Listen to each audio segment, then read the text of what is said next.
ደስታ የመዝናኛ ስፍራ በመለዋወጥ የሚመጣ አይደለም። በእውነት በዓለም ዘንድ ምናምን መናኛዎች ብንሆንም እንኳን ኑሯችን ከንቱ ቢሆንም እንኳን እግዚአብሔር ግን እንደሚፈልገን ታውቃላችሁ። ኃጢአት እኮ ሪፖርት አድርግ አይደለም፣ ንስሐ ሪፖርት አይደለም። ኃጢአታችን ወስደን እናዘዛለን። ከዚያ በኋላ የሆነ መድኃኒት እንቀበላለን። ያ ማለት ጥቂት ቀኖና በሹመት በሽልማት ደስ የሚላቸውን ሰዎች እስኪ ተመልከቷቸው። የተሾሙለት ዘውድ የደፉላቸው ሰዎች እንደገና ዘውዳቸውን ቀምተዋቸው ሲያሳዝኗቸው አይደል እንደምንመለከተው። ካህናት ከዕርገት በኋላ እንዳሉት ሐዋርያት መሆን ያስፈልጋል። በእውነት አሁን እስካሁን ድረስ ሐዘንተኞች ሆነው ይሄው 30 ዓመት ይሄው 40 ዓመት ይሄው የወጣትነት ዘመናችን እስኪያልፍ ይሄው በትዳርም እንኳን ውስጥ ሆነን ከሐዘን መውጣት ያልቻልን ተነስ ልብስህን ልበስ ጫማህንም አጥልቅ ብሎ መልአኩ ቀሰቀሰው እንጂ የዚህ ዓለም ፍቅር ያለበት ሰው በምንም ነገር ሊደሰት አይችልም። በመቅደስ እሱን እያገለገሉ ኖሩ ነው የተባለው። በዚህ ዓለም ሀብትም ቢኖረን የሚቀሙንም ብዙዎች ናቸው። በዚህ ዓለም የለበስነው ውድ ልብስ ቢሆንም እንኳን የሚያሳድፉብን በጣም ብዙዎች ናቸው። በልዩ ልዩ ምክንያት ልናጣው እንችላለን አሁን ያለንን ነገር በጠቅላላ ማለት ነው። በወሬ ብዛት የመንፈስ ቅዱስን ጸጋ ማግኘት አይቻልም። ያገኛችሁትን ሁሉ ጥሩ ነው ያለው። ደስታ ልብስ ስለቀየራችሁላቸው የሚመጣ ይመስላችኋል? ሁሉንም ብቻ ግን ወደ ወይኔ ቦታ ግቡና የቀናኝን እሰጣችኋለሁ ብሎ ዋጋ እንደሚከፍላቸው ነበር የተስማማቸው። ክርስቶስን ስለምንወድ ነው ዓለምን የማንወደው እንጂ ዓለም የሚያስጠላ ነገር ስላለው ብቻ አይደለም። ይህን ዓለም የሚያሸንፈው ማን ነው? በዚህ ዓለም ይመላለሳሉ፣ ግን ዓለም በውስጣቸው የለም። እነሱ በዓለም ውስጥ አሉ፣ ግን ዓለም በውስጣቸው የለም ማለት። ክርስቲያን ሆኖ ከዓለም ከፍ ብሎ አለመታየት እንዴት ያለ ውርደት ነው በሆነች። በዚህ ዓለም ፍቅር የተያዘ ሰው መቁረብም አይችልም። በዚህ ዓለም ፍቅር የተያዘ ሰው ንስሐ መግባትም አይቻልም። ደግሞ በምድር ላይ ላለችው ቤተክርስቲያን መንፈስ ቅዱስን ለመቀበል ደጅ የምትጠናበት ወቅት ነበር ማለት።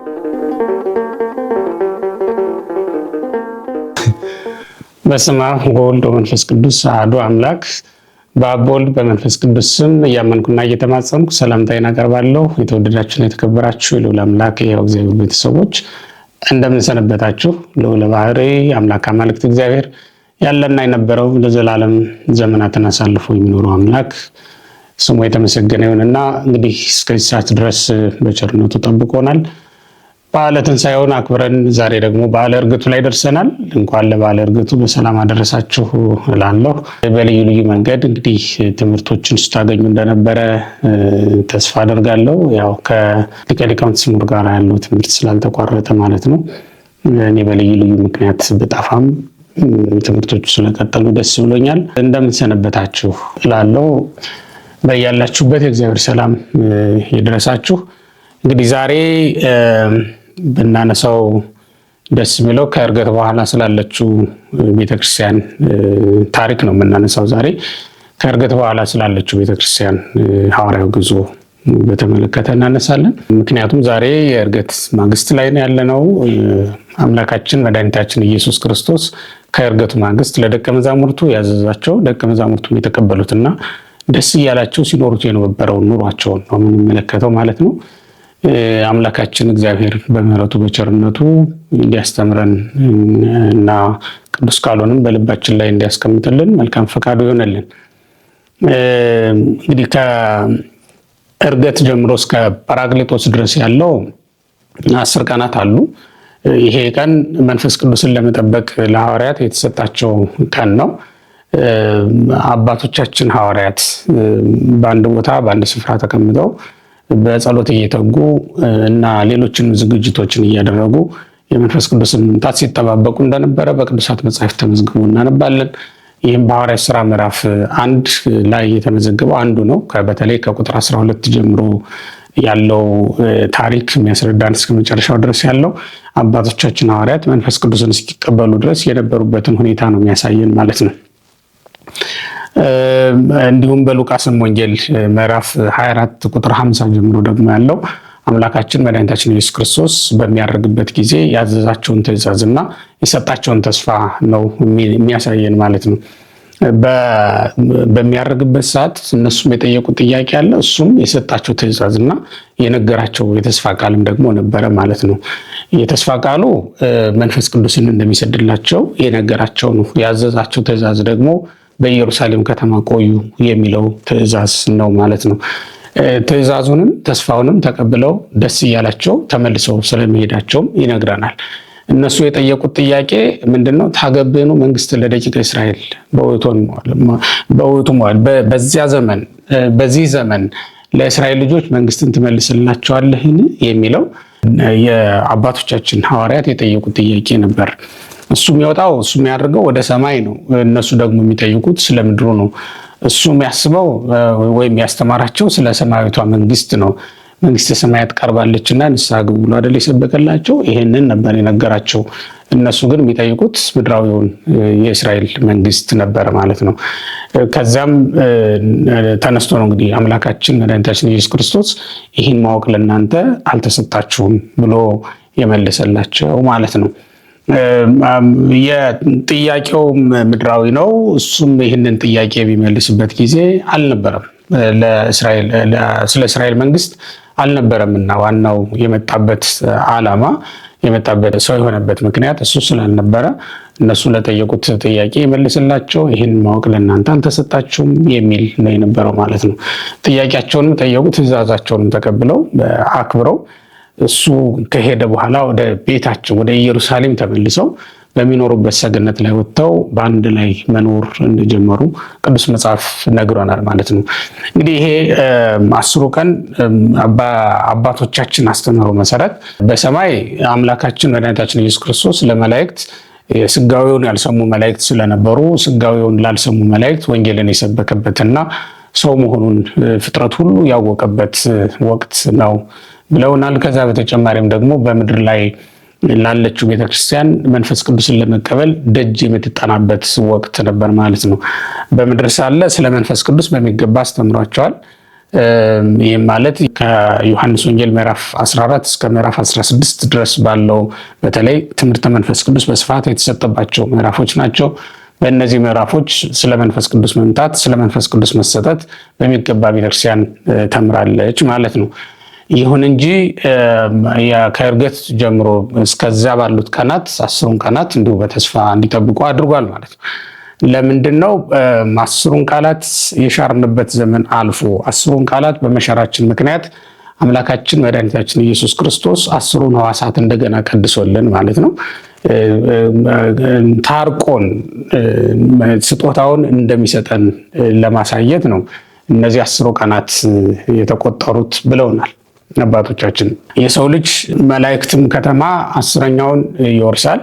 ያው በከተማ 10 ናቸው መላእክት የነበሩት፣ 10ኛው ከተማ ነው ለሰው ልጅ የተሰጠው ስጦታና ያችን ለመውረስ እንግዲህ የሚያበቃውን ጸጋ ነው በበዓለ ሃምሳ በጴንጤቆስጤ የሚቀበለው። ከዚህ የተነሳ 10ሩን ቀናት እንደዛ ቆይተዋል ማለት ነው። በጣም የሚገርመው ግን እና ዛሬ እንደውም በደንብ በሚገባ ብናነሳው ብዬ የማስበው አባቶቻችን ሐዋርያት ወደ ኢየሩሳሌም ሲመለሱ የነበራቸው ደስታ ያልተቋረጠው ደስታ ተብሎ ነው የሚነገረው። ይሄ በነገራችን ላይ በቤተክርስቲያን የማይቋረጥ ደስታ አባቶቻችን ሐዋርያት ያን ጊዜ የታየባቸው ደስታ ነው ማለት ነው። በብዙ ደስታ ወደ ኢየሩሳሌም ተመለሱ ነው የሚለው መጽሐፍ ቅዱስም የሚነግረን እሱን ነው። በሉቃስ ምዕራፍ 24 ቁጥር 52 ላይ የተቀመጠው ማለት ነው። ይሄ ሁልጊዜ ሳይቋረጥ የነበረና የዘለቀ ደስታ ነው በቤተክርስቲያን ውስጥ ማለት ነው። ለምንድን ነው እንደዛ የሆነው ከተባለ ቤተክርስቲያን ከዛ በኋላ ፈተና ስላልገጠማት አይደለም፣ ከዛ በኋላ መከራ ስላልደረሰባትም አይደለም። ስለ ክርስቶስ በጣም ብዙ መከራን ተቀብላለች ቤተክርስቲያን። ግን ይህን ደስታዋን ሊቀማት ሊያስቀርባት የቻለ ምንም አይነት ነገር አልነበረም። ለምንድን ነው ለዚህ ትልቅ ደስታ የበቃቸውና ሳይቋረጥ ይሄ ደስታዋ መቀጠል የቻለው ለምንድን ነው ትሉኝ እንደሆነ አንደኛው ከክርስቶስ ጋር አብሮ ልባችን ስላደረገ ነው፣ ወደ ሰማይ ስለወጣ ማለት ነው። እንዲህም ይላል የሐዋርያት ሥራ ምዕራፍ 1 ቁጥር 11 ላይ ስንመለከት እነዚህ ሐዋርያት ልባቸውን ትኩር ብለው ወደ ሰማይ ሲመለከቱ እንደነበረ ኢየሱስ ክርስቶስ ደመና ከዓይናቸው ሰውራ ስትቀበለውና ወደ ሰማይ ሲወጣ ሲመለከቱ እነሱ ልባቸውን ወደ ሰማይ ቀና አድርገው ዓይናቸውን ወደ ሰማይ ቀና አድርገው ይመለከቱት እንደነበረ ተጽፏል ማለት ነው። ይሄ ልባችንን በሰማይ ለማኖራችንና ከእርሱ ጋር አብሮ የልቡና ዕርገት ለማድረጓ ቤተክርስቲያኒቱ ማሳያ ነው ማለት ነው። ከዛን ጊዜ ጀምሮ ቤተክርስቲያን ልቡናዋ በሰማይ ከክርስቶስ ጋር አብሮ ያደረገ ነው ማለት። በነገራችን ላይ ዕርገተ ክርስቶስ ዕርገተ ጻድቃንን ይገልጣል። ያ ማለት ምን ማለት ነው? ዕርገተ ጻድቃን በልቡና ነው፣ ዕርገተ ክርስቶስ ግን በአካል ሲደረግ አይተነዋል ማለት ነው። እና ከክርስቶስ ጋር አብሮ ወደ ሰማይ የሚወጣ ልብ እንዳላት በሐዋርያት ዘንድ ታውቋል ማለት ነው። የሐዘን ምክንያቱ ይሄ ዓለም ነው እንደምታውቁት። በዚህ ዓለም ፍቅር የተያዘ ሰው ደግሞ መቼም የማይቋረጥ ሐዘን በሰውነቱ ላይ ሲመላለስበት ነው የሚኖረው እና ምክንያት ሐዘን ነው ይሄ ዓለም። በዓለም ያለ ማንኛውም ነገር ምክንያት ሐዘን ነው። ለዚህም ነው እንደውም በዜና አበውም ላይ ንጽሎ ወንከለ ዝንቱ ዓለም ወኩሎ ዘውስቴቱ ነው የሚለው ከመይኩን ላይ ሌን ሐዘን፣ ይህንን ዓለምና በውስጡ ያለውን ሁሉ እንጥላው ይላል። ለምን ትለኝ እንደሆነ ይላሉ መነኮሳቱ ምክንያት ሐዘን እንዳይሆን በላያችን ላይ ሐዘንን እንዳያመጣብን ይህንን ዓለም እንጥላው ነው የሚሉት። የዚህ ዓለም ፍቅር ያለበት ሰው በምንም ነገር ሊደሰት አይችልም እውነት ለመናገር። ምክንያቱም የዚህ ዓለም ፍቅር ፀሐይ ሳትጠልቅ ፀሐይ ስትወጣ ይጀምርና ፀሐይ ሳትጠልቅ ሌላ ሐዘን ይተካዋል ማለት ነው። የዚህ ዓለም ደስታ ልክ እንደዛ ነው የሚሆነው። እንደ ማለዳ ጤዛ ፈጥኖ ሊረግፍ የሚችል ፈጥኖ ይረግፍ ዘንድ ያለው መሆኑን እንረዳለን። አሁን በሹመት በሽልማት ደስ የሚላቸውን ሰዎች እስኪ ተመልከቷቸው።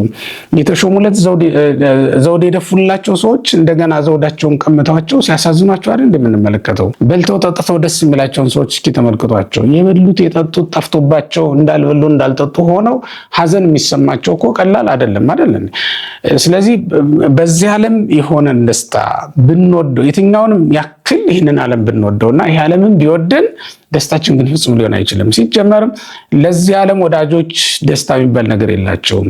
ለክርስቶስ ወዳጆች ግን በመከራ ውስጥ እንኳን ሆነው የማይቋረጥ ደስታ የማይቋረጥ ሰላም አላቸው ማለት ነው። በሚረበሽ ዓለም ውስጥ በሚናወጥ ባህር ውስጥ ሆነው ማዕበል ወጀብ እንደሌለበት አይነት ህይወት መኖር የሚችሉ ናቸው ማለት ነው። ቅዱስ ጴጥሮስ ወደ ክርስቶስ እየሄደ በነበረ ጊዜ በባህር ላይ እየተራመደ በሄደ ጊዜ ከሩቅ ነፋስ ሲያይ ነው አይደል ደነገጠ የሚለው። በኋላ ኢየሱስ ክርስቶስ እጁን ይዞ እንዳወጣው እንመለከታለን። ነፋሱ ወዴት ሄደ ትሉኝ እንደሆነ ነፋሱ እኮ ጠፍቶ አይደለም፣ ግን ኢየሱስ ክርስቶስ ወደሱ ለሚመለሱ ሰዎች ወደሱ ለሚመለከቱ ሰዎች ነፋሱም እንኳን ቢኖር ማዕበሉ እንዳያገኛችሁ ማድረግ ስለሚችል እኮ ነው እንጂ ያን ጊዜ ነፋሱን እንደገሰጸ ባህሩንም ጸጥ እንዳደረገ አልተጻፈም አይደል እንዴ? በማቴዎስ 14 ላይ ባለው ታሪክ ማለት ነው። በባህር ላይ እንደሄደ ዘዘኛ ነው፣ በባህር ላይ ሄደ። ግን ነገር ግን ማዕበል ሞገድ ወይም ነፋስ በተመለከተ ጊዜ ፈራ አይደለም የሚለው ቅዱስ ጴጥሮስ። አሁን ተመልከቱት፣ ፍርሃቱ ሃይማኖቱን ገደል ከቶበታል ማለት ነው። እምነቱን አሳጥቶታል ማለት ነው። በዚህ ምክንያት ሌላ ሐዘን ተጨምሮበታል። ሐዘን ብቻም አይደለም መስጠምም ጀምሮ ነበር። በአካል እየተመለከተ ነው፣ እየወረደ እያየው። ስለዚህ ሲወርድ እያየ ራሱን በጭንቀት ውስጥ ሆኖ የጸለየው ጸሎት ነው በኋላ መድኃኒት የሆነው ማለት ነው። አሁን እኔ ልነግራቸው የፈለኩት ክርስቶስ ዞር ብሎ እንዳስለመደው ነፋሱን ሲገስጽ አይደለም ያየነው፣ ባህሩን ጸጥ ሲያደርግ አይደለም ያየነው። ነፋሱም ባህሩም ማዕበሉም ወጀቡም ሌላውም ነገር ቢኖር ክርስቶስ ወዳጆቹን ማዳን ይችላል ማለት ነው። በማዕበሉም በወጀቡም መካከል በነፋሱም መካከል እንኳን መጥቶ እግዚአብሔር ወዳጆቹን ማዳን እንደሚችል ማሳያ ነው። በእውነት የእግዚአብሔር ቤተሰቦች በወጀብና በአውሎ ነፋስ ውስጥ መንገድ ያለው እሱ ራሱ ኢየሱስ ክርስቶስ ብቻ አይደል እንዴ? በእውነት በመከራ ውስጥ ደስታን መፍጠር የሚቻለው እሱ ራሱ ኢየሱስ ክርስቶስ አይደል እንዴ? በሲኦል ለነበሩ ነፍሳት በሲኦል እያሉ አይደል እንዴ ብርሃኑን እሱ ሲደርስላቸው ሲኦል ብርሃን ሆነችላቸው እኮ ነው የሚለው። እሱ ሲመጣላቸው ነው ደስታን የጀመሩት። ከዛን ጊዜ ጀምሮ ነው እንግዲህ ለ5500 ዘመን ያልቀመሱትን ደስታ እንደገና መቅመስ የጀመሩት ክርስቶስ ሲመጣላቸው ነው ማለት ነው። ስለዚህ ለሐዋርያት አሁን የደስታ ምክንያታቸው ምንድን ነው ትሉኝ እንደሆነ በማይቋረጥ ደስታ ያኖራቸው ይህንን ዓለም በመጥላታቸውና ልባቸው ከክርስቶስ ጋር አብሮ የሄደ ስለሆነ ነው። አብሮ ልባቸው ከክርስቶስ ጋር የሄደ መሆኑን የምታውቁት ከዚያ በኋላ ጴጥሮስ አሳና አጥምድ ብሎ ወንድሞቹን ሲጠራቸው አይታችሁታል። ከዚያ በኋላ በዓለማዊ ግብር የተሰማሩበት ጊዜ ታገኛላችሁ? በፍጹም አታገኙ። ከዚያ በኋላ እግዚአብሔር እንዳዘዛቸው ለወንጌል አገልግሎት ሲፈጠኑ ነው የምንመለከታቸው። ወዲያውኑ እንደገቡ በይሁዳ ፋንታ ማትያስን ተክተው ለጸሎት እየተጉ መንፈስ ቅዱስን እንደጠበቁ አይደለም እንረዳው። መጽሐፍት የሚነግሩን እንደዚያ ነው። ከዚያ በኋላ ወደ ግብረ ዓለም የተመለሱበት ምንም አይነት ነገር የለም። በእውነት የእግዚአብሔር ቤተሰቦች እግዚአብሔር ያስቀመጠን ሰገነት ታላቅ ነው። እግዚአብሔር የሰጠን ደስታም ታላቅ ነው። ተመልሰን ወደ ዓለም ስንመጣ ነው ሐዘኑ የሚከበን ጭንቀቱም የሚያገኘን ተመልሰን ወደ ዓለም ስለምንመጣ ነው። ወደ ዓለም ስንመጣ ዓለምን ጥግ አድርጎ የሚመጡ አጋንንት ደስታችንን ሲቀሙን ነው የሚኖሩት ማለት ነው። በክርስቶስ ያሉትን ሰዎች በክርስቶስ ደስታ የተሞሉ ነፍሳትን ደስታቸው መቀማት የሚችል ዓለም የለም። ምንም አይነት ሰራዊት ቢላክባቸው፣ ምንም አይነት መከራ ቢያጋጥማቸው፣ ምንም አይነት ፈተና ቢከባቸው በክርስቶስ ያሉ ሰዎች ክርስቶስን የሚያምኑና በክርስቶስ ደስታ ፍጹም የሆነ ሰላም ያላቸው ሰዎች ደስታቸውን የሚቀማ ምንም ነገር አልተገኘም ማለት ነው። ለዚህም ነው ሐዋርያት ከዚያ በኋላ ሁልጊዜም ደስ እንዳላቸው ነው የኖሩት። እንዲያውም በጣም የሚገርመው በሐዋርያት ሥራ ምዕራፍ 5 ቁጥር 40 እና ቁጥር 42 ላይ የምትመለከቱት ታሪክ አለ። ሁልጊዜም የምናነሳው ማለት ነው። ስለ ስሙ የተናቁ ሆነው ስለተገኙ በጣም ደስ እያላቸው ወጡ ከአደባባይ የሚለው ታሪካቸው ማለት ነውና በመከራም ውስጥ እንኳን ሆነው ብቻ በስሙ ይሁን እንጂ ምንም አይነት ሐዘን አይሰማቸውም፣ ቅሬታም አይሰማም። ውርደትም ቢሆን እኮ ነው፣ ልብ በሉ ክርስቲያኖች፣ ውርደትም ቢሆን ሞትም ቢሆን እኮ ምንም አይነት ፈተና ቢገጥማቸው ደስታቸውን ሊቀማ የሚችል ግን የተቻለው ምንም አይነት ነገር የለም ማለት ነው። ያ ማለት የክርስቶስን ደስታ ሊፈራረቀው የሚችል ምንም አይነት ሐዘን የለም ማለት ነው። የክርስቶስን ጣዕም ሊያጠፋ የሚችል ምሬት በዓለም ውስጥ ሊገኝ አይችልም። ምንም አይነት ምሬት ቢያመጣ በሕይወታችን ላይ የዚህ ዓለም መራራ ነገር ክርስቶስን ሊያስረሳን ወይም የክርስቶስን ጣዕም ከኛ ዘንድ ሊያጠፋው በፍጹም ከአንደበታቸው አላጠፋባቸውም። ከዚያ በኋላ ሁልጊዜ በደስታ እንዲኖሩ ነው ያደረጋቸው። መከራ ስላልገጠማቸው ግን አይደለም። ልብ በሉ ክርስቲያኖች፣ በኑሯቸው እንደ ሐዋርያት የተፈተናለ እንዴ? እንደ ሐዋርያት የተፈተናል። እስር ቤት እንኳን ሲጥሏቸው ሲወረውሯቸው በጨለማ ቤት አድርገው ራቁታቸውን አድርገው ያስሯቸው እንደነበረ የሐዋርያት ሥራ ምዕራፍ 12 ከቁጥር 1 ጀምሮ እስከ 5 ያለው ብትመለከቱ ጥሩ ማስረጃ ነው። ምዕራፍ 12 እንደው በጠቅላላው ብታነቡት የእግዚአብሔር መልአክ ሲመጣ ቅዱስ ጴጥሮስ ራቁቱን ሆኖ እኮ ነው። ተንስ ወልበስ ልብሰከ ነው ያለው። ወተሳና ሳይንከ፣ ተነስ ልብስህን ልበስ ጫማህንም አጥልቅ ብሎ መልአኩ ቀሰቀሰው እንጂ ጴጥሮስ በሰንሰለት ታስሮ ራቁቱን እንደነበረ ተጽፏል። በጨለማ ቤት ውስጥም ቢሆኑ ራቁታቸውንም ቢሆኑ የማይረሳቸው አምላክ እንዳለ ያውቁ ነበር። በእውነት ክርስቲያኖች የእግዚአብሔርን ጸጋ እንደ ልብስ ካልቆጠር ነው፣ የእግዚአብሔርን ጸጋ እንደ ምግብ ካልቆጠር ነው፣ የእግዚአብሔርን ስም እንደ ሀብት ካልቆጠር ነው፣ በዚህ ዓለም ሀብትም ቢኖረን የሚቀሙንም ብዙዎች ናቸው። በዚህ ዓለም የለበስነው ውድ ልብስ ቢሆንም እንኳን የሚያሳድፉብን በጣም ብዙዎች ናቸው። በልዩ ልዩ ምክንያት ልናጣው እንችላለን፣ አሁን ያለንን ነገር በጠቅላላ ማለት ነው። ግን አንድ ሰው የእግዚአብሔርን ጸጋ እንደ ልብስ ተጎናጽፎ መኖርን መልመድ አለበት። አንድ ክርስቲያን እንደዚያ ነው መኖር ያለበት። የእግዚአብሔርን ጸጋ እንደ ልብስ፣ የእግዚአብሔርን ስጦታ እንደ ሀብት ቆጥሮ መኖር አለበት። የእግዚአብሔርን ስጦታ እንደ ሀብት ቆጥሮ መኖር አለበት። ዓለም እልፍ ነገር ከሚሰጠን እግዚአብሔር አንድ ነገር ቢሰጠን ይሻላል። ይሄን ማመን አለብን። ምክንያቱም ነቢዩ ዳዊት እንዲህ ስለሚል ነው። እስመቴ ይሳሐቲ ለትውስታይ ጻድቀ ማእላፍ። እንዴት አይነት ምርጫ እንደሆነ አይታችሁታል። በእውነት በዚህ ዓለም ውስጥ ስኖር እልፍ ዘመን ከምኖር በአንተ ቤት አንድ ቀን መኖር ይሻላል ነው። በአንተ ቤት አንድ ቀን፣ በእግዚአብሔር ድንኳኖች ውስጥ አንድ ቀን ምንኛ የተወደደች ናት በእውነት። በእርግጥም ያች አንድ ቀን ከእልፍ ቀናት ትበልጣለች፣ ትሻልማለች። ከእልፍ ስጦታዎች አንዷ የእግዚአብሔር ስጦታ እንዴት እንደምትሻል በደንብ ማወቅ ይገባናል። አለበለዚያማ ደስታችን ሊቀጥል አይችልም። ቤተ ክርስቲያን ከእርገት በኋላ በደስታ ነው የቀጠለችው። ከዚያ በኋላ ሐዘን አልመጣባትም። ከዚያ በኋላ መበተን፣ ከዚያ በኋላ ሌላ ስጋትም አልመጣባትም። እንግዲህ እስከ እርገት ድረስ የነበረባትን ፈተና ታውቃላችሁ። ከትንሣኤ በኋላ እንኳን ደቀ መዛሙርቱ ወደ ዓለማዊ ግብር ይሰማሩ ነበረ። ከዚያ በኋላስ ወነበሩ በቤተ መቅደስ እንዘ ይጸመዱ ለእግዚአብሔር፣ እግዚአብሔርን እያገለገሉ በቤተ መቅደስ ዘወትር ኖሩ። ወነበሩ ዘልፈ በቤተ መቅደስ። ሉቃስ እኮ ይሄንን ነው የሚለው ምዕራፍ 24 ቁጥር 53 ላይ ስንመለከት ዘወትር በመቅደስ እሱን እያገለገሉ ኖሩ ነው የተባለው። ይሄ ማለት ከእርገት በኋላ በፍጹም ደስታ ውስጥ ስለሆነ ያሉት ከቤተ መቅደስ ሊወጡ አልቻሉም ማለት ነው። አንዱም የደስታቸው ምክንያት እሱ ነው፣ ከቤተ መቅደስ አለመውጣታቸው ሁልጊዜ ማለት ነው። እና ሁልጊዜ ልቡ ከቤተ መቅደስ የማይወጣ እግሩ ከቤተ መቅደስ የማይረግ ሰው በየትኛውም በወጣበት አጋጣሚ ሁሉ ፈተና ቢገጥሙ ደስታውን ሊቀማ የሚችል ምንም አይነት ነገር አይኖርም ማለት ነው። ስለዚህ ከእርገት በኋላ ያለችው ቤተ መቅደስ ከክርስቶስ ተለይታ አታውቅም። ምንም አይነት ዓለማዊ ግብርም አልነበረባትም ማለት ነው።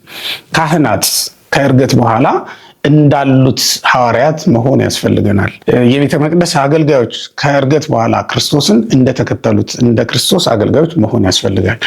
የመንፈስ ቅዱስን ስጦታ እንኳን ለብቀን ይሄ የመንፈስ ቅዱስን ስጦታ ከተቀበሉ በኋላ በእርግጥ ይመለሳሉም ተብሎ አይታሰብም በፍጹም ማለት ነው። በፍጹም ሊሆን አይችልም። ምክንያቱም የመንፈስ ቅዱስን ጸጋ ካገኙ በኋላ የመንግስተ ሰማያትን ጣዕም ቀምሰዋልና ወደዚህ ዓለም ጣዕም በፍጹም ሊመለሱ አይችሉም።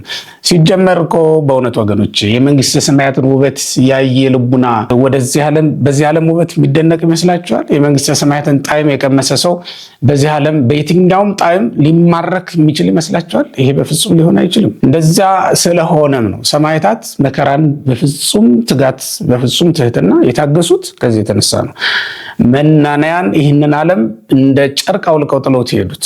ያን ሁሉ ክብር ማለት ነው። ያን ሁሉ ክብር በዚያ ሁሉ ክብር ዓለም ተቀበላቸው። ግን እሱንም እንደ መርገም ጨርቅ የቆጠሩትና አውልቀው የጣሉት የወረወሩት አባቶቻችን የመንግስተ ሰማያትን ጣዕም ስለቀመሱ ነው ማለት ነው። የመንግስተ ሰማያትን ጣዕም የቀመሱ ሰዎች በዚህ ዓለም ጣዕም በፍጹም ሊማረኩ አይችሉም። መንፈስ ቅዱስን እስኪቀበሉ ድረስ ያለውን ሂደት ግን እኛም ልንሄድበት ይገባል። በጸሎት መትጋት አንዱ ትልቁ በሐዋርያት ሥራ ላይ የተመለከትነው በጸሎት መትጋት ነው። በቃ በጸሎት መትጋት ካሉት ከነበሩት ቅዱሳን ሐዋርያት ከጌታ እናት ከእመቤታችን ከቅድስት ድንግል ማርያም እና ከሌሎችም ሴቶች ጋራ በቤተ መቅደስ ዘወትር በዛ ባሉበት ስፍራ ማለት ነው ያገለግሉ ነበረ ይላል። በጸሎት ይተጉ ነበረ። በጸሎት መትጋት ወገኖች የመንፈስ ቅዱስን ጸጋ ለመቀበል ያበቃናል። በጸሎት ተግተን የተቀበልነው ጸጋ ደግሞ በየትኛውም ፈተና ውስጥ ብንሆን እንዳንናጎጥ ያደርገናል። አሁን በእውነት አሁን የገጠመን ፈተና ሁሉ የገጠመንና በገጠመን ፈተናም እየተናወጥን የተቸገርነው በጸሎት ተግተን የመንፈስ ቅዱስን ስጦታ ስለማንቀበል ነው። ወገኖች መትጋት ያስፈልጋል። በወሬ ብዛት የመንፈስ ቅዱስን ጸጋ ማግኘት አይቻልም። ወይም በአስመሳይነት የመንፈስ ቅዱስን ስጦታዎች መቀበል አይቻልም። የመንፈስ ቅዱስ ስጦታዎች የሚሰጡን በፍጹም ትጋት ውስጥ ሆነን ነው። ሐዋርያት ከዛ በኋላ ወደ ቤታቸው ተመልሰው በራቸውን ዘግተው በፍጹም ትጋት ነው መንፈስ ቅዱስን የጠየቁት። በእውነት እስኪ ተግተን መንፈስ ቅዱስን እንለምን፣ ስጦታውን እንዲሰጠን፣ እግዚአብሔር ጸጋውን እንዲሰጠን መለመን ያስፈልገናል። ከእርገት በኋላ ያለችው ቤተክርስቲያን እስከ ጰራቅሊጦስ ድረስ ባለው ጊዜ ውስጥ አንዱ አገልግሎቷ የነበረው ነቅቶና ተግቶ የመንፈስ ቅዱስ ስጦታዎች መከታተል መጠባበቅ ነው የነበረው ማለት ነው። ስለዚህ የመንፈስ ቅዱስን ጸጋ እግዚአብሔር እስኪሰጠን ድረስ መጠበቅ ያስፈልገናል። ያውም ከቤተ መቅደስ ሳንወጣ በዚያችው በተወሰነችልን ስፍራ በተሰራልን ስርዓት ማለት ነው። በተሰራልን ስርዓት ማለት ምንድነው? የተሰራልን የጾም ስርዓት አለ አይደል? የተሰራልን የጸሎት ስርዓት አለ አይደል? የተሰራልን የቁርባን ስርዓት አለ አይደል? የተሰራልን የሰንበት አከባበር ስርዓት አለ። በዚያ አባቶቻችን ባስቀመጡት መሰረት ማለት ነው። ከዚያ ሳንወጣ መጠበቅ እና መቀበል ያስፈልገናል። እግዚአብሔር እነዚህን ቅዱሳን ሐዋርያት እንዴት እንደሰበሰባቸውና የተናቁትን እንዴት ከፍ እንዳደረጋቸው ታውቁ የለ እንዴ? እናውቅ የለም እንዴ? ለዚህም እኮ ነው ቅዱሳን መላእክት እናንት የገሊላ ሰዎች ብለው ነው የጠሯቸው። በሐዋርያት ስራና በሌሎችም ወንጌላት ውስጥ ስም ዝርዝራቸው ተጽፎ ታገኛላችሁ። ለምን ይመስላችኋል ስማቸው የተጻፈው? በብሉይ ኪዳን ከታወቁት ስሞች መካከል አንድም በሐዋርያት ስም ውስጥ አልተካተተም። በብሉይ ኪዳን ከታወቁ ታላላቅ ሊቃውንት መካከል ወደ ቤተ መቅደስ ወደ አዲስ ኪዳን አገልግሎት የተሻገረ ሰው አናገኙም። ስማቸው የተጻፈው ለዚህ ነው። የማይታወቁትን ሰዎች አምጥቶ እንዲታወቁ አደረጋቸው። ያልከበሩት ኦሪት ያላከበረቻቸውን ሰዎች አምጥቶ አከበራቸው ማለት ነው። ምንም አይነት እውቀትም ክብርም ያልነበራቸውን ሰዎች ምናምንቴ ሰዎችን ተጠቅሞ እግዚአብሔር እንዴት ስራ እንደሚሰራ ለማሳየት ነው ስማቸውን የተቀመጠው ማለት ነው። መላእክትም እናንተ የገሊላ ሰዎች ነው ያሏቸው። እንዲህ ብለው የጠሯቸው እኮ ይሄ በራሱ ገሊላ የመጻተኞች የስደተኞች ሀገር አይደለ? ከዚያ ቦታ አንስቶ ከመጻተኞች ከስደተኞች መካከል መርጦ ባለቤት ማድረጉን ከዚህ በኋላ እንግዶች አይደለንም አለ ቅዱስ ጳውሎስ። እሚዜሰ ይኮነ ነግደው ፈላሲ በኤፌሶ መልእክቱ ላይ ከእንግዲህ ወዲህ እኛ መጻተኞች ስደተኞች አይደለንም ይላል። እንደ ቅዱሳን ባላገሮች ነን ብሎ ነው የሚናገረውና እንደ ነቢያት እንደ ታላላቆቹ እንደ ካህናት እንደ ባለርስቶቹ እንደ ባለሀብቶቹ አደረጋቸው ማለት ነው። እግዚአብሔር ምናምንቴ ሰዎችንም ተጠቅሞ እንኳን ስራ ይሰራል ማለት ነው። በእውነት በዓለም ዘንድ ምናምንቴ መናኛዎች ብንሆንም እንኳን ኑሯችን ከንቱ ቢሆንም እንኳን እግዚአብሔር ግን እንደሚፈልገን ታውቃላችሁ። እግዚአብሔር እንደሚያሰማራን ልናውቅ ይገባናል። በጣም የሚገርመኝ በማቴዎስ ምዕራፍ 20 ላይ ያለው ባለጸጋ ለወይኑ እርሻ ሰራተኞችን ሊቀጥር በወደደ ጊዜ ቆሞ ያገኛቸውን ሰዎች ሁሉ ነው የቀጠረ። የትምህርት ደረጃቸውን አልጠየቀም፣ የኑሮ ሁኔታቸውንም አልተመለከተም። ሁሉንም ብቻ ግን ወደ ወይኔ ቦታ ግቡና የቀናኝን እሰጣቸዋለሁ ብሎ ዋጋ እንደሚከፍላቸው ነበር የተስማማቸው ማለት ነው። እኛን ሁላችንን እግዚአብሔር የሚፈልገን በዚህ ልክ ነው። ወደ ሰርጉ ስፍራም ይመጡ ዘንድ ያላቸውን ሰዎች ሲጠራ እንዲህ ባለ መንገድ ነው የጠራቸው። ወኩሎ ዘረከብክሙ ነው የሚለው፣ ያገኛችሁትን ሁሉ ጥሩ ነው ያለው። በቃ እመጣለሁ ያለ ሁሉ ይምጣ ብሎ ነው የፈቀደው። ማቴዎስ 22 ቁጥር 1 ላይ የምንመለከተው ማለት ነውና ወደ ሰርጉም ቤት ሲጠራ ባለጸጎችን አልጠራም፣ ወይም የሚያውቃቸውን ትልልቅ ሰዎችን አይደለም። አስቀድማችሁ እነሱን ጥሩልኝ አይደለም ያለው። መልእክተኞችን ሲልካቸው ያገኛችሁትን ሰው ሁሉ ጥሩልኝ ብሎ ነው የላካቸው። እኛን ምናምንቴነታችንን ሳይነቅ እግዚአብሔር ከተቀበለን በእውነት ለታላቁ አምላክ አገልግሎት ተመርጠን ከሆነ ለዚች አገልግሎት ታድሎ ነበርና ይላል። ምን ያህል ትልቅ እድል እንደነበረ ስለ ይሁዳ ሲተርክ ነው ቅዱስ ጴጥሮስ። ለዚች አገልግሎት ታድሎ ነበር ይላል እና ትልቅ መታደል ነው ማለት ነው ለኛ ለዚህ ከተመረጥ እና ትልቁ ደስታችንም ደግሞ የሚጠብቀን እዚያ ነው። በእውነት አሁን እስካሁን ድረስ ሀዘንተኞች የሆኑ ይሄው 30 ዓመት ይሄው 40 ዓመት ይሄው የወጣትነት ዘመናችን እስኪያልፍ ይሄው በትዳርም እንኳን ውስጥ ሆነን ከሀዘን መውጣት ያልቻልን ምናልባትም አባቶቻችን ሐዋርያት እንዳደረጉት ስላላደረግን ይሆናል። ስለዚህ ወገኖቼ በዚህ ደግሞ እንደገና ተመልሰን እንደዚህ ያላደረግነው የጽድቅ ስራ ደግሞ እንደገና ማድረግ ይኖርብናል ማለት ሲጀመር ወገኖቼ በኃጢአት ውስጥ ለሚኖር ሰው እረፍትም የለውም ደስታም የለውም። ምክንያቱም የኃጢአት ውጤቷ ጸጸት ነው። ኃጢአት ምንጊዜም ጸጸትን ታስከትላለች። ከዛ መጨረሻ ደግሞ ሞትን ታመጣብናለች ማለት ነው። በኃጢአት የሚኖር ሰው እንዴት ብሎ ነው ሊደሰት የሚችለው? በእውነት ቁስል ያለበት ሰው እንደ ልቡ መንቀሳቀስ ይችላል እንዴ? ኃጢአት እኮ እንደዚያ ናት። ነፍሳችንን በእረፍትና በጸጥታ በደስታ ውስጥ እንድትኖር አታደርጋትም፣ አትተዋትም ማለት ነው። ሁልጊዜ ደግሞ ታደባለች። አንድ ቀን የሰራናት ኃጢአት ሌላ ቀን እንደው የተውናት ቢመስለንም እንኳን ሁልጊዜ ግን ታደባለችና ኃጢአትን መተው ማለት ሁልጊዜ እግዚአብሔርን ይቅርታ ሲጠይቁ መኖር ነው። ከእግዚአብሔር ጋር መኖር ነው። ኃጢአትን መተው ማለት እኮ ልክ እንደዚያ ነው እንጂ ዛሬ አሁን እየለመድነው የመጣነው ነገር ምን እንደሆነ ታውቃላችሁ? ክፉ ነገር የንስሐ አባት ይዛል የሰው ልጅ። ከዛ በኋላ ይሄድና ይናዘዛል፣ የተሰጠውን ቀኖና ይጨርሳል። ከዛ በኋላ ይረሳዋል ሁሉንም ነገር ማለት ነው።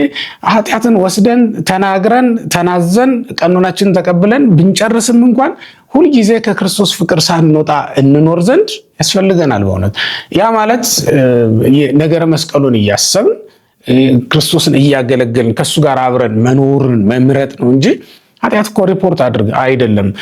ንስሐ ሪፖርት አይደለም። ኃጢአታችን ወስደን እናዘዛለን። ከዚያ በኋላ የሆነ መድኃኒት እንቀበላለን። ያ ማለት ጥቂት ቀኖና ማለት እንቀበላለን፣ እሷን እንጨርሳለን፣ እናቆማለን። ሐኪም ዘንድ ሄደን እንደታከምነው በሽታ ማለት ነው። ሐኪሙ ዘንድ እንሄዳለን፣ እንታከማለን፣ ከዛ መድኃኒት ይታዘዝልን፣ እሱን ስንወስድ እንረሳዋለን ማለት ነው። ኃጢአት ግን እንደዛ አይደለችም። ያ በሽታ ተመልሶ ላይመጣ ይችላል። ኃጢአት ግን እንደዛ አይደለችም፣ ታደባለች ይላል። የኦሪት ዘፍጥረት ምዕራፍ 4 ቁጥር 7 ላይ ስትመለከቱ ኃጢአት በደጅ ታደባለች ይላል። አየው ሁልጊዜ ስትከታተልህ ነው የምትኖረው ማለት ዲያብሎስ ይህችንም እንኳን ባይሆን ሌላዋን ኃጢአት ለውጦ ለመስጠት አቀባብሎ እየጠበቀ ነው፣ አዘጋጅቶ እየጠበቀ ነው ማለት ሌላ ኃጢአት ስጦታ ደግሞ አዘጋጅቶ እየጠበቀ ነው። ስለዚህ መቼም ቢሆን ኃጢአታችንን ተናዘን ንስሐ ገብተን የምናቆመው አይደለም። ደስተኞች ሆነን መኖር የምንችለው ሁልጊዜ ከኃጢአት ጋር ተጋድሎ እያደረግን ይኖርን። ከኃጢአት ስንሸሽ የኖርን እንደሆነ ወደ ጽድቅም የመጣን እንደሆነ ሁልጊዜ ደስተኞች ሆነን መኖር እንችላለን ማለት ነው። በእውነት በብርሃን ለሚኖር ሰው ጨለማ ከወዴት ይመጣበታል? ምንም ስጋት የለውም እኮ። ስለዚህ ጨለማ በሌለበት ስፍራ ለመኖር መወሰን ነው። ማር ለሚመገብ ሰው ምሬት ከወዴት ሊመጣበት ይችላል? ለማር ምሬት ሊመጣበት አይችልም። ለፀሐይም ደግሞ ጨለማ ሊመጣበት አይችልም በእውነቱ። ስለዚህ እግዚአብሔር ቤተሰቦች ሁልጊዜ በብርሃን እንኖር ዘንድ፣ ሁልጊዜ በደስታ እንኖር ዘንድ ከኃጢአት ወጥተን መኖር ይኖርብናል። ይህንን ዓለም የምንወድ ከሆነ የግድ ነው ኃጢአት ታገኘናለች። ለሰው 3 ጠላቶች እኮ አሉት፣ 4 ጠላቶች አሉት። ለሰው 4 ጠላቶች አሉት። አንደኛው ይህ ዓለም ነው። ሁለተኛው ደግሞ ፈቃደ ስጋ ነው። ሶስተኛው ኃጢአት ነው። አራተኛው ራሱ ሰይጣን ነው። እነዚህን አራቱን ድል መንሳት የሚቻለው በዋናነት ይህንን ዓለም መጥላት ከተቻለ ነው። ይህንን ዓለም ለመጥላት ደግሞ ክርስቶስን መውደድ ግዴታ ነው። የምትወዱት ነገር ሳይኖር የምትጠሉት ነገር ቢኖርም እንኳን ተመልሳችሁ ያንን ነገር ለመውደድ ወደኋላ አትሉም ማለት ነው። ስለዚህ የምትወዱት ነገር ይኖር በመጀመሪያ፣ ያም ክርስቶስ ነው። ሳንወደው የወደደንና ከሰማይ ስለኛ የወረደ ክርስቶስ ነው። ስለኛ መከራን ሁሉ የተቀበለ ክርስቶስ ነው። ስለዚህ ክርስቶስን ስለምንወድ ነው ዓለምን የማንወደው እንጂ ዓለም የሚያስጠላ ነገር ስላለው ብቻ አይደለም። አንዳንድ ሰዎች ይህንን ዓለም የሚጠሉት በጣም ብዙ አስቀያሚ ነገር ስላለው ሊሆን ይችላል። ፍርድ የጎደለበት ነው፣ ውሸታሞች የነገሱበት ነው፣ ሰው በድካሙ ልክ ዋጋ የማይቀበልበት ዓለም ነው ብለን ሊሆን ይችላል። ብቻ በብዙ ምክንያት ይህን ዓለም ልትተቹት ልትጠሉት ትችላላችሁ። ክርስቶስን ለማይወድ ሰው ግን ዓለምን ቢጠላም ምንም ዋጋ የለውም። ተመልሶም ሌላ ሊወደው የሚችል ነገር ስለሌለው ወደ ዓለም መግባት አይቀርም ማለት። እነዚያ ቅድም የዘረዘርናቸው ሶስቱ ተከታታይ ነገሮች ፈቃደ ስጋም ኃጢአትም ሰይጣንም ሊነግሱብን የሚችሉት ዓለምን የምንወድ ከሆነ ብቻ ነው። እና የዓለም ፍቅር ብቻውን አይመጣም ማለት ነው። ፈቃደ ስጋንም ኃጢአትንም ዲያብሎስንም ይዞ ነው የሚመጣው የዚህ ዓለም ፍቅር እና ንግስቲቱ የዚህ ዓለም ፍቅር ናት። ለዚህ ነው ቅዱስ ዮሐንስ በመልእክቱ ምን አለ? ኦ አሃዌ ታፍቅሩ ወለዛ ዓለም ወይዛሃል ውስጥ ዓለም፣ ወንድሞቼ ይህን ዓለም አትውደዱት፣ በዓለም ያለውን ጭምር ነው የሚለው አትውደዱት ብሎ ነው የተናገረው። እና እንደውም ምዕራፍ 5 ላይ ስትመለከቱት አንደኛይቱ ዮሐንስ መልእክት ምዕራፍ 5 ላይ ስንመለከት ምን ነው ዘይመወው ለዓለም ይላል። ይህን ዓለም የሚያሸንፈው ማን ነው? በክርስቶስ ኢየሱስ ካልሆነ በስተቀር ይህን ዓለም እንዴት ድል ማንሳት ይቻላል? እንዴት ማሸነፍ ይቻላል ብሎ ነው የሚናገረው። ስለዚህ በእውነት የአባቶቻችን የሐዋርያት የማይቋረጠው ደስታቸው የቀጠለው የማይቋረጥ አገልግሎት ከዚያ በኋላ ያስቀጠሉት ልባቸው አብሮ ከክርስቶስ ጋር ያረገ ስለነበረ ነው። ልባቸው አብሮ ከክርስቶስ ጋር ወደ ሰማይ የወጣላቸው ሰዎች በዚህ ዓለም ላይ የዚህ ዓለም ፍቅር ሊይዛቸው በፍጹም አይችልም። በዚህ ዓለም ይኖራሉ፣ ግን ከዚህ ዓለም አይደሉም ማለት ነው። በዚህ ዓለም ይመላለሳሉ፣ ግን ዓለም በውስጣቸው የለም። እነሱ በዓለም ውስጥ አሉ፣ ግን ዓለም በውስጣቸው የለም ማለት ነው። አሁን ይህን ዓለም መጥላት ማለት ዓለም በውስጣቸው አይኖር ማለት ነው እንጂ በዓለም ውስጥ አትኖሩ ማለት ግን አይደለም። ክርስቲያኖች በዓለም ውስጥማ እንኖራለን። ሰው እንዲያገባ አግብተን፣ ሰው ልጅ እንዲወልድ ወልደን፣ ሰው ሀብት እንዲያፈራ ሀብት አፍርተን ልንኖር እንችላለን። ግን ዓለም በውስጣችን ሊኖር በፍጹም አይገባም። በውስጣችን ሊኖር የሚገባው የክርስቶስ ፍቅር ነው። ደስታችንም እውን የሚሆነው እንደዛ ሲሆን ነው ማለት ነው። አለበለዚያ ምንም ቢሰጡን ምንም ቢሸልሙንም ነው የማንደሰተው በእውነቱ። የዚህ ዓለም ነገር ደግሞ ታውቁታላችሁ። ዛሬ የሰጠንን ነገ ይመልሰዋል። ዛሬ ያገኘነውን ነገ እንተዋለን። ዛሬ የቀረበንን ነገ ሲርቀን እናየዋለን። አይናችን እያየ ይርቀናል ማለት ነው። እና እንደዛ በሆነበት ዓለም ውስጥ ፍጹም ደስታ ሊኖረን የሚችለው እንደ አባቶቻችን እንደ ሐዋርያት ከእርገት በኋላ እንደኖሩት ኑሮ ማለት ነው መኖሩ ነው። ከዚህ በኋላ እርገት ነው በእውነት ወገኖች የሚጠበቅብን። አምላካችን ክርስቶስ ያለው በሰማይ አይደለ? እኛም ከሱ ጋር አብረን ነው መኖር የሚጠበቅብን የሚገባን እንደዛ ነው። ከእርገት በኋላ ወደ ታች የምትወርድ ቤተክርስቲያን የለችም ማለት ነው። ለዚህም እኮ ነው ሐዋርያት ራሱ ወደሚኖሩበት ስፍራ ከገቡ በኋላ ወደ ሰገነቱ ወጡ ነው የሚለው። ተመልከት፣ ሰገነት ላይ ሆነው ነው መንፈስ ቅዱስን የጠበቁት።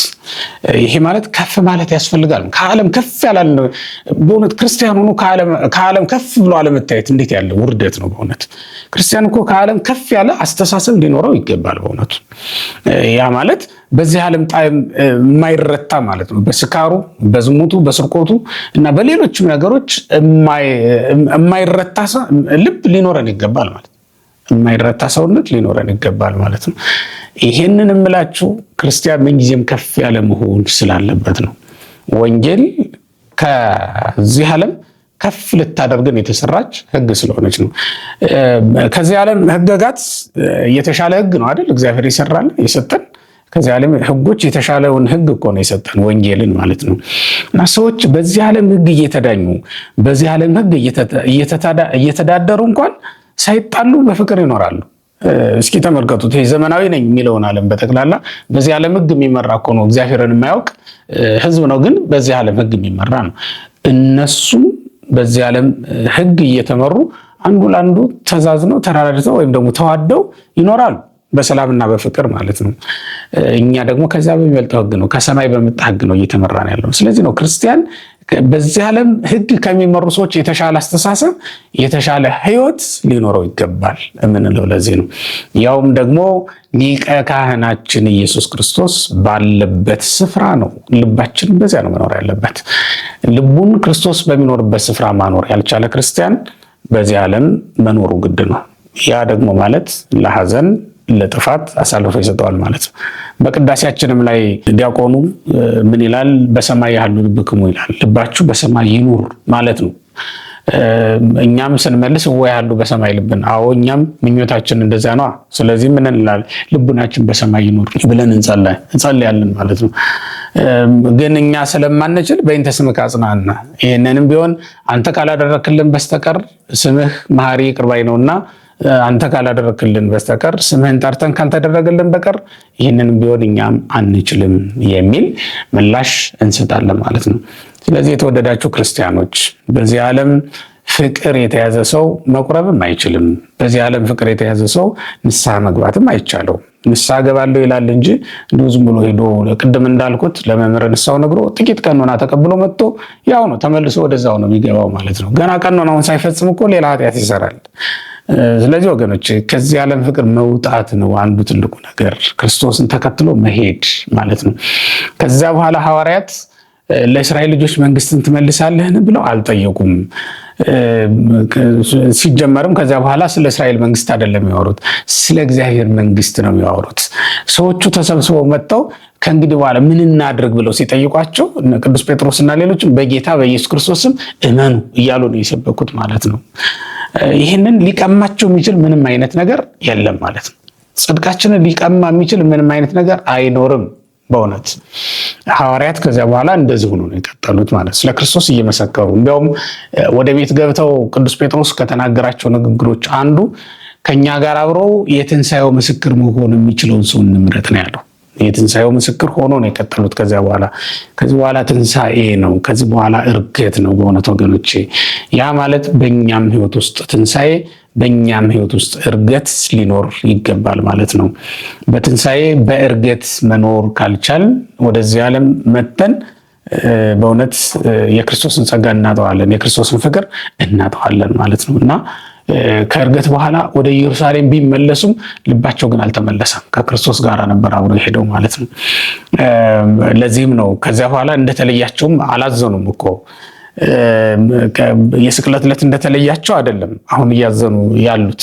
የስቅለት ዕለትማ ሲለያቸው እኮ ኃጢአት የሰራ አለ፣ የካደም አለ፣ ጥሎት የሄደ የሸሸም አለ። በተለያየ መንገድ ነው የተበታቱት። እነሱ ራሳቸው አንድ ላይ አልነበሩም። አሁን ግን አንድ ላይ ናቸው። ምክንያቱም ልቡናቸው በሰማይ ካለው ከክርስቶስ ጋር ነበርና። ከክርስቶስ ጋር የሚኖር ሰው ከወንድሙ ጋር መኖር አያቅተውም። ከክርስቶስ ጋር መኖር ይችላል። ወይም ክርስቶስን የሚወድ ሰው መውደድ አይቸግረውም። ከክርስቶስ ጋር ልቡን ማኖር የቻለ ሰው መጽናናት አይሳነውም፣ አያቅተውም።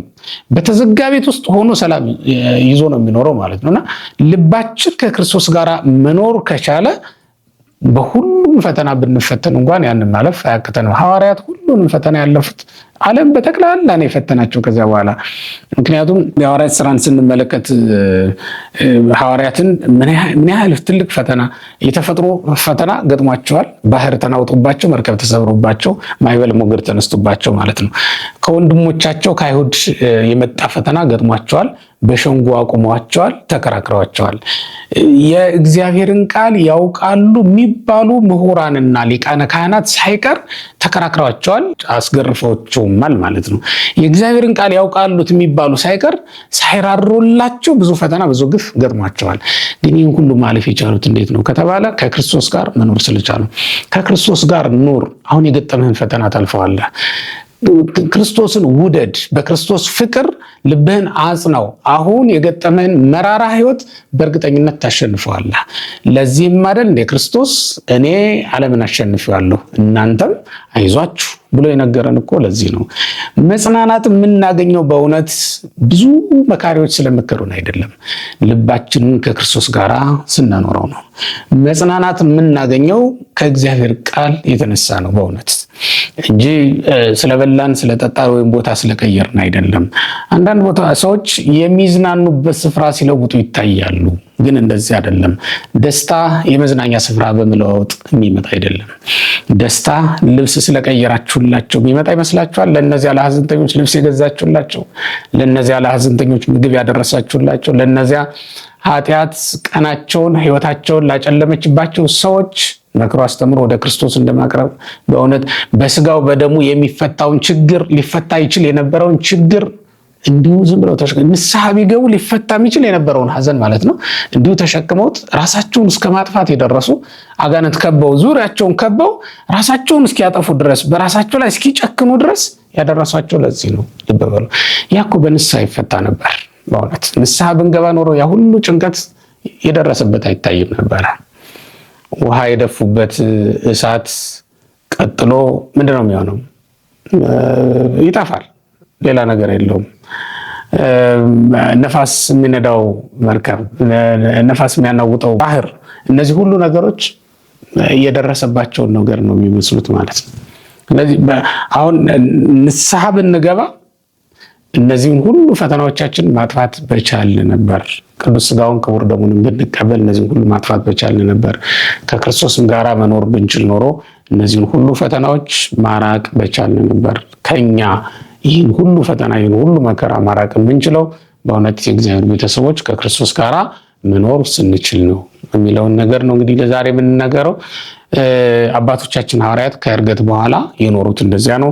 የነሱን አኗኗር ተመልክተን እኛም እንደነሱ መኖር ይገባናል። ከዕርገት በኋላ በቤተ መቅደስ እያገለገሉት ኖሩ ነው የሚለው። ከዕርገት በኋላ በጸሎት ተግተው ይኖሩ ነበር ነው የሚለው።